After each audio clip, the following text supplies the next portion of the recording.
Čauky, moc vás zdravím a dneska se podíváme na téma záhadná místa aneb portály na Zemi. Představte si, že stojíte na místě, kde se vzduch chvěje jinak, kde krajina dýchá zvláštním tichem a kde i běžné věci jako kompas, hodinky nebo dokonce pocit času přestanou úplně dávat smysl. Na Zemi existují místa, která působí, jako by patřila k jinému světu.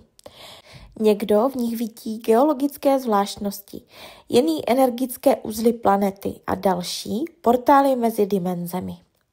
Ať už je pravda jakákoliv, jedno je jisté. V těchto místech se děje něco, co neumíme plně vysvětlit. Prvním takovým místem je Bermudský trojúhelník. Moře, které bere víc, než vrací. Tato oblast v Atlantském oceánu, vymezená Floridou, Bermudami a Portorikem, je známá jako Bermudský trojúhelník. Místo, které od 19. století vyvolává otázky a obavy. Nejznámější zmizení se odehrálo přesně 5. prosince 1945. 5 bombardérů amerického námořnictva, letka Flight 19, vyrazila na cvičný let. Po čase piloti začali hlásit, že ztratili orientaci. Navigační přístroje ukazovaly nesmyslné hodnoty. Oceán se podle jejich popisu takzvaně vlnil do kruhu a slunce se prý na chvíli ztratilo za šedým oparem. Poslední slova jednoho z pilotů, která se zachovala v záznamu, zněla takto. Vypadá to, jako bychom vstoupili do bílé vody. Pak už se signál odmlčel. Letadla nikdy nenašli. Ale pozor, nenašli ani trosky, ani olejové skvrny, prostě nic. Záchranný hydroplán, který se vydal pátrat, také zmizel. Zbylo po něm jen jméno na seznamu ztracených. O 10 letí později se podobné jevy objevily znovu. Piloti hlásili poruchy kompasů, náhlé husté mlhy a ztrátu času. Někteří tvrdí, že letěli jen pár minut, ale podle radarů byli pryč celé hodiny. Vědecké vysvětlení hovoří o výronech metanu, magnetických bouřích a vizuálních halucinacích způsobených mořskými plyny. Ale i dnes existují záznamy o anormálních radarových odchylkách v této oblasti. Možná jde o přirozený jev a možná o něco, co naše technologie zatím neumí zachytit. Za druhé, zóna ticha, aneb poušť, kde mlčí nebe. V severním Mexiku, v oblasti Durango, se rozkládá tichá zóna. Na první pohled jen prázdná poušť. Ale zdejší půda obsahuje neobvykle vysoké množství magnetitu, minerálu, který může rušit signály. V roce 1970 došlo k nečekané události. Americká výzkumná raketa Athena odstartovala z Nového Mexika, ale místo, aby dopadla podle plánu, záhadně změnila směr a spadla právě sem, do srdce zóny ticha. Přesně do oblasti, kde komunikace selhává a přístroje vypínají. Když se americký tým vydal raketu vyzvednout, technika odmítala pracovat.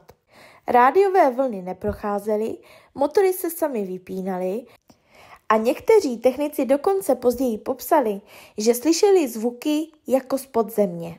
Zóna ticha má i svou druhou tvář. Místní farmáři a poutníci tu často pozorují podivná světla na obloze, která se objevují bez zvuku a mizí úplně beze stopy. Jiní mluví o drobných meteoritech, které zde dopadají častěji než jinde na světě. A jsou tu i lidé, kteří tvrdí, že zahlédli vysoké postavy v kovovém oblečení, které se usmívaly, ale nereagovaly na volání. Oficiálně se mluví o magnetických anomáliích, ale neoficiálně o místě, kde se protínají zemské síly. Za třetí, Puerta de Ayumarca. Brána, která vlastně nevede nikam. V peruánských Andách v nadmořské výšce přes 3800 metrů stojí kamenná brána Puerta de Ayumarca. Tento 7 metrů vysoký výklenek do skály nemá žádné stopy dveří, ani schodiště, ani nápisy. Jen hladký kámen, do kterého je vytesán menší kruhový otvor. Místo, kam podle legend měl kněz Amaru Muru vložit zlatý disk. Podle místních kronik ze 16. století prý tento disk pocházel takzvaně z nebes. Když jej kněz použil, brána se rozsvítila modrým světlem a on vstoupil dovnitř. Nikdo ho však už nikdy neviděl. V roce 1996 sem přišla skupinka výzkumníků, kteří zde prováděli měření elektromagnetického pole. Zaznamenali prudké výkyvy energie, které nebyly vysvětlitelné přirozeným zdrojem. Někteří z členů týmu později popsali, že cítili tlak na hrudi a jakési vibrace v uších. Pro místní šamany je toto místo dodnes bránou mezi světy. Vstupem do duchovní dimenze, kde sídlí božské bytosti.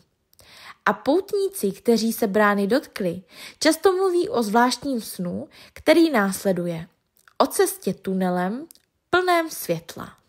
Za čtvrté, Markavasi, hora, která ožívá v noci. Plošina Markavasi se nachází vysoko v peruánských Andách. Její kamenné útvary připomínají sochy. Obrovské hlavy, postavy i zvířata, jakoby z jiných civilizací. Místní věří, že se v kameni otiskly bytosti bohů. V roce 1952 zde strávil několik měsíců badatel Daniel Russo, který místo detailně zmapoval. Zjistil, že mnohé útvary jsou zarovnány podle astronomických směrů, a to konkrétně podle severu, jihu i podle východu a západu slunce v době rovnodennosti.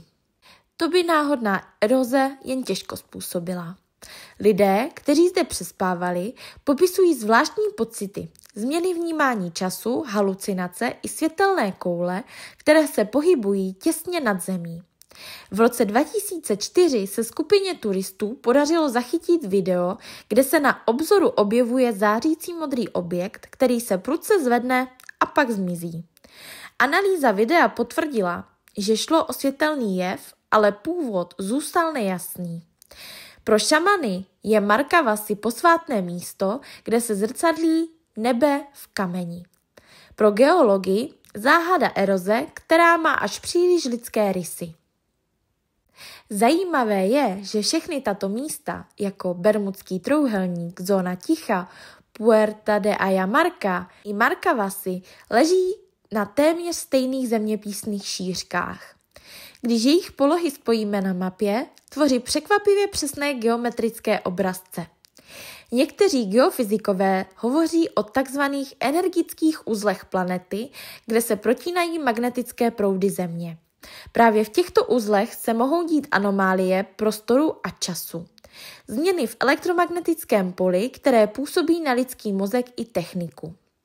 Duchovní tradice to nazývají jednodušeji, takzvaně místa síly.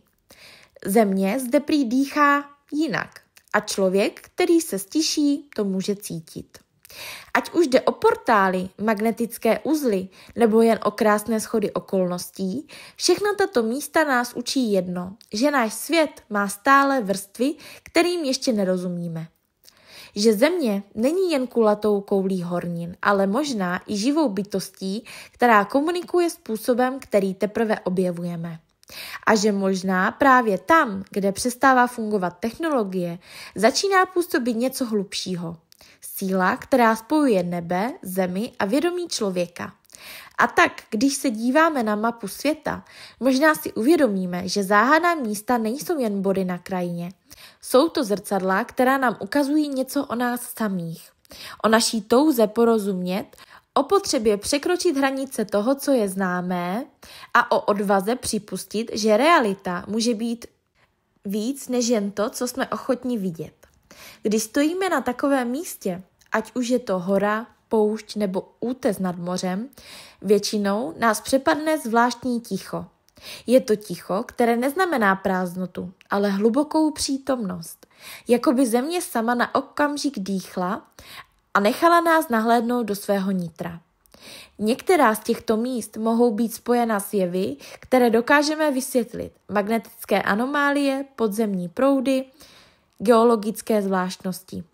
Ale jiné se spírají jakékoliv logice. A to je právě to, co je činí tak fascinujícími.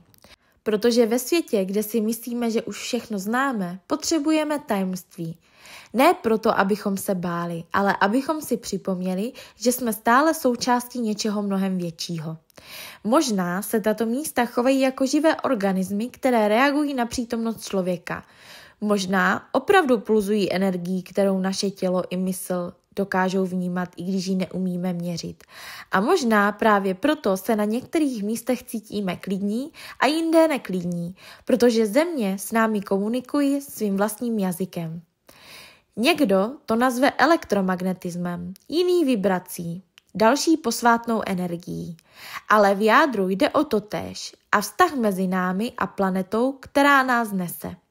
Když se vydáme do míst, která lidé po staletí považují za posvátná nebo záhadná, neměli bychom tam chodit jen s přístroji a měřáky, ale i s otevřeným srdcem, protože některé odpovědi nejsou ve vědeckých grafech, ale v pocitu, který člověk má, když tam stojí. V husí kůži, která se objeví bez důvodu, v náhlém tichu, která má váhu. A právě tehdy v tom stišení se dotkneme něčeho, co přesahuje hranice fyzicky i rozumu. Něčeho, co staré kultury znaly dávno před námi. Takže co si o tom myslíte? Mají tyto místa nějakou spojitost s tím, o čem jsme se bavili v předchozích dílech? Jde o nějaké dílo civilizací, se kterou jsme se doposud nesetkali nebo na kterou jsme zapomenuli? Tohle je pro dnešní díl úplně všechno. Udělejte si obrázek sami a snad se budete mít dobře. Mějte se moc hezky. Pa!